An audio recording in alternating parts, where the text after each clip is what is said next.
Welcome students. My name is Mehboob Rashid, your chemistry teacher. Welcome to concept pair. आज के इस lecture में हमने effect of temperature on dynamic equilibrium, effect of catalyst और effect of pressure को discuss करना है। अब सबसे पहले हमें ये पता होना चाहिए कि डायनामिक इक्विलिब्रियम किसको कहते हैं। अब रिएक्शंस की ना दो टाइप्स होती हैं, एक रिवर्सिबल रिएक्शन होता है और दूसरा जो है ना इरिवर्सिबल रिएक्शन होता है। रिवर्सिबल रिएक्शन में जब रिएक्टेंट आपस में रिएक्शन करते हैं तो वो प्रोडक्ट बनाते हैं, और इसी ही रिवर्सिबल रिएक्शन में एक ऐसी कंडीशन आती है कि प्रोडक्ट और रिएक्टेंट की मिकदार आपस में बराबर हो जाती है, तो उस कंडीशन को हम क्या कहते हैं, डायनामिक इक्विलिब्रियम कहते हैं। अब ये जो डायनामिक इक्विलिब्रियम की कंडीशन है, इसका टेम्परेचर पे क्या असर पड़ेगा, टेम्परेचर से ये किस तरीके से चेंज होंगे, प्रेशर से इसके ऊपर क्या असर पड़ेगा, और अगर कैटलिस्ट इसमें डाल दें तो क्या असर पड़ेगा, ये हमने डिस्कस करना है। चले हम शुरू करते हैं कि effect of temperature on the state of equilibrium. The formation of ammonia is a exothermic reaction. Ammonia की फॉर्मेशन क्या है, एक एक्सोथर्मिक रिएक्शन है, यानी इसमें एनर्जी क्या होगी, रिलीज होगी इन द फॉरवर्ड डायरेक्शन। और ये रिएक्शन किस डायरेक्शन में जाएगा, फॉरवर्ड रिएक्शन जाएगा, यानी रिएक्टेंट आपस में रिएक्शन करेंगे और वो प्रोडक्ट बनाएंगे, और वो प्रोडक्ट क्या होगा, हमारे पास अमोनिया होगा। और अमोनिया की फॉर्मेशन क्या है, एक एक्सोथर्मिक रिएक्शन है, यानी इस टाइम एनर्जी क्या होगी, रिलीज होगी। And hence this reaction will be endothermic in the reverse reaction. अब यही जो रिएक्शन है, इसकी जब रिवर्स कंडीशन आएगी, यानी जब अमोनिया डीकम्पोज होगा और वो दोबारा रिएक्टेंट बनाएगा, तो ये रिएक्शन क्या होगा, उस टाइम एंडोथर्मिक होगा, यानी एनर्जी उस टाइम चाहिए होगी इसको। आगे समझ, ये इसकी जो है ना, ये लिखी हुई है रिएक्शन इक्वेशन, लिखा हुआ है इसका कि ये नाइट्रोजन और हाइड्रोजन जो है ना आपस में रिएक्शन करेंगे, और ये दोनों क्या कहलाते हैं, हमारे पास रिएक्टेंट कहलाते हैं। ये रिएक्टेंट आपस में रिएक्शन करेंगे, रिएक्शन करने के बाद इन्होंने क्या बना दिया, अमोनिया बना दिया। अब ये जो ऊपर का एरो है जिसका हेड आगे की तरफ है, इट्स मीन कि ये रिएक्टेंट आपस में रिएक्शन करेंगे और ये प्रोडक्ट बना देंगे, और ये रिएक्शन आगे की तरफ जा रहा है, फॉरवर्ड जा रहा है। और जो फॉरवर्ड हमने अभी पढ़ा है कि जब अमोनिया की फॉर्मेशन होगी तो ये रिएक्शन क्या होगा, एक्सोथर्मिक होगा, यानी उस टाइम हीट रिलीज होगी। जब दोबारा ये डीकम्पोज होगी अमोनिया, तो ये पीछे की तरफ रिवर्स बेस आएगा, रिवर्स रिएक्शन आएगा, रिवर्स डायरेक्शन में आएगा, तो उस टाइम दोबारा हाइड्रोजन बनेगी और क्या बनेगा, नाइट्रोजन की फॉर्मेशन होगी, और ये रिएक्शन क्या कहलाता है, एंडोथर्मिक कहलाता है। यानी उस टाइम एनर्जी क्या होगी, इसको इसने ऑब्जर्व करनी है, रिलीज नहीं करनी। अब देखें कि if this reaction is at the equilibrium, अगर ये रिएक्शन क्या हो, इक्विलिब्रियम हालत में हो, यानी यहाँ पे रिएक्टेंट की अमाउंट और दूसरी तरफ ये जो प्रोडक्ट की अमाउंट है, दोनों क्या हो, बराबर हो, बिल्कुल बराबर हो, एक जैसी हो। फॉर एग्जांपल मैं कहता हूँ इसकी क्वांटिटी 5 ग्राम और इसकी भी 5 ग्राम है, रिएक्शन इक्विलिब्रियम पे आ गया, दोनों की मिकदार क्या है, आपस में बराबर है।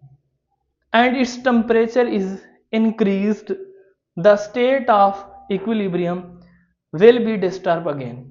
अगर हम इसका क्या कर दें, टेम्परेचर इंक्रीज कर दें, रिएक्शन इक्विलिब्रियम की कंडीशन पे है और हम इसका टेम्परेचर क्या कर दें भाई, टेम्परेचर ज्यादा कर दें, तो इक्विलिब्रियम क्या हो जाएगा, इससे डिस्टर्ब हो जाएगा। इक्विलिब्रियम क्या होगा भाई, डिस्टर्ब होगा। अब ये देखो भाई कि जब हम टेम्परेचर इंक्रीज करेंगे तो यानी एनर्जी क्या हो जाएगी, यहां पे ज्यादा हो जाएगी।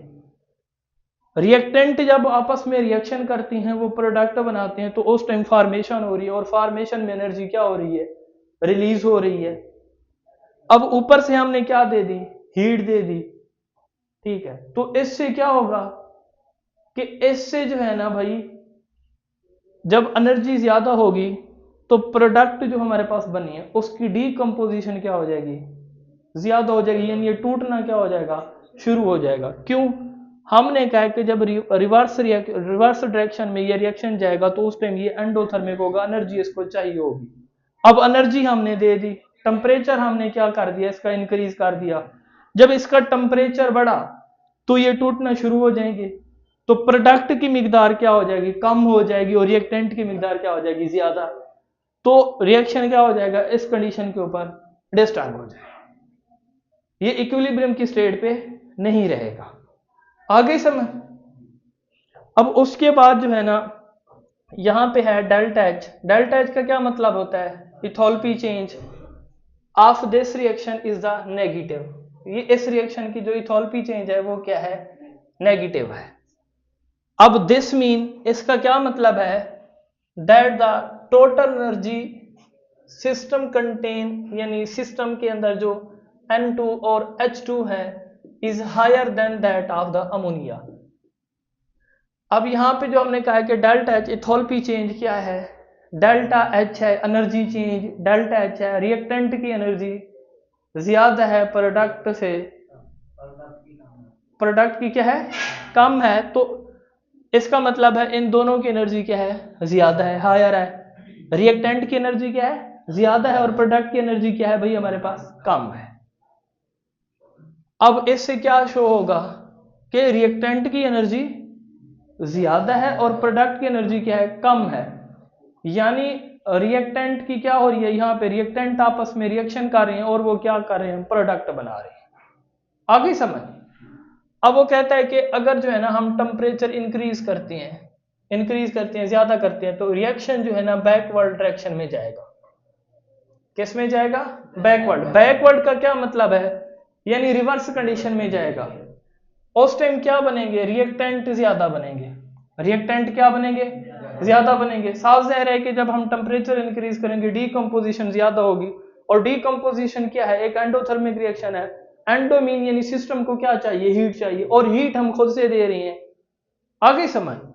अगर हम टेम्परेचर जो है ना, टी से मतलब टेम्परेचर, ये एरो का हेड नीचे है, इसका मतलब है डिक्रीज करें।